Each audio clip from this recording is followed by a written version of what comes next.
Живея в големия град. Всяка сутрин, щом си отворя очите, поглеждам навън, да видя как е планината.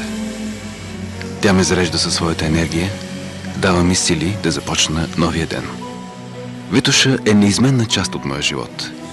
Тя от векове присъства в историята на околните селища и неведнъж е предпазвала населението им от нашествия. Но и планината има нужда от защита. През миналия век е била унищожена девствената гора в подножието й.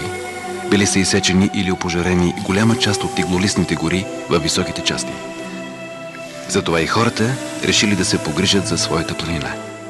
През 1934 година Витоша е обявена за първия защитен парк в България, за да се съхрани цялото това невероятно богатство, което простичко наричаме природа.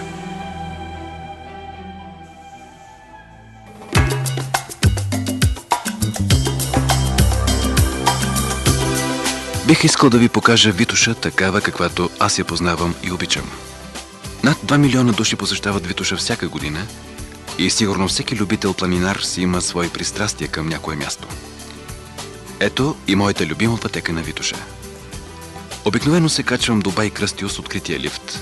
Толкова е хубаво това усещане за полети и вятър в косите. И оттам тръгвам по пътеката към хижа Кикиш. Тя е лесна за ходене, не е стръмна.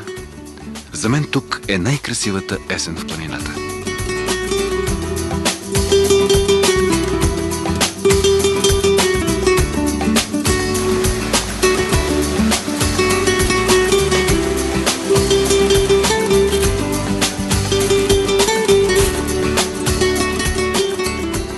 Може би за място като това Елисавета Багряна, също страстна почитателка на Витоша, е споделила: щом човек излезе от града и се възкачи малко над него, скъсва с всички делнични дребнавости. Нищо не освежава тъй, както планината. За около час и половина стигате до заслон Кикиш за чай и кратка почивка.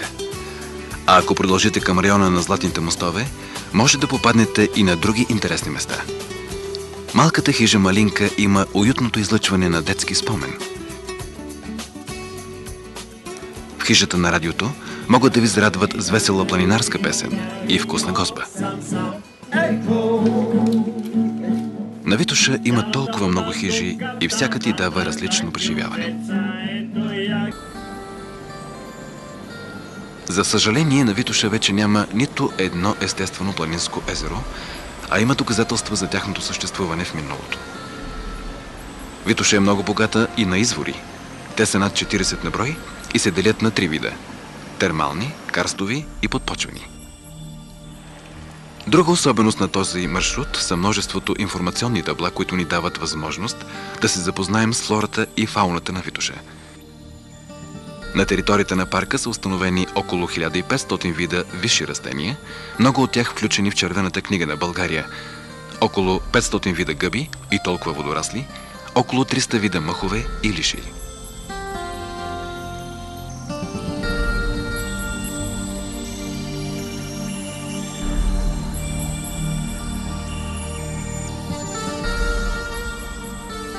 Въпреки близостта си до големия град, в планината има доста богат животински свят.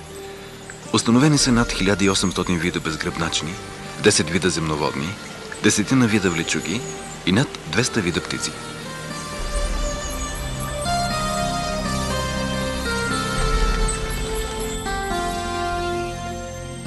Освен това се срещат и поне 50 вида бозайници.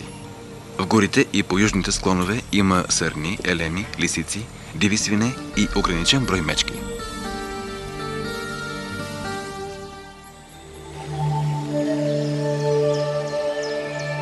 Един от вече изчезналите видове, които скоро отново ще можем да срещнем на Витоша, е балканската дива коза. Дирекция Природен парк Витоша осъществява проект за повторно заселване на този биологичен вид, който ще попълни една незаета екологична ниша. Изградено е специално заграждение и от Родопите са пренесени 10 животни, всяко с индивидуален радионашийник за проследяване. Проектът се развива успешно. В стадото вече има новородени козлета.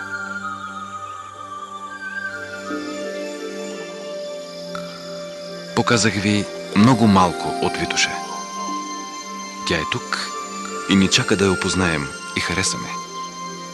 Бих искал да се научим да пазим нейната природа, за да не се налага след време да я търсим в музеите.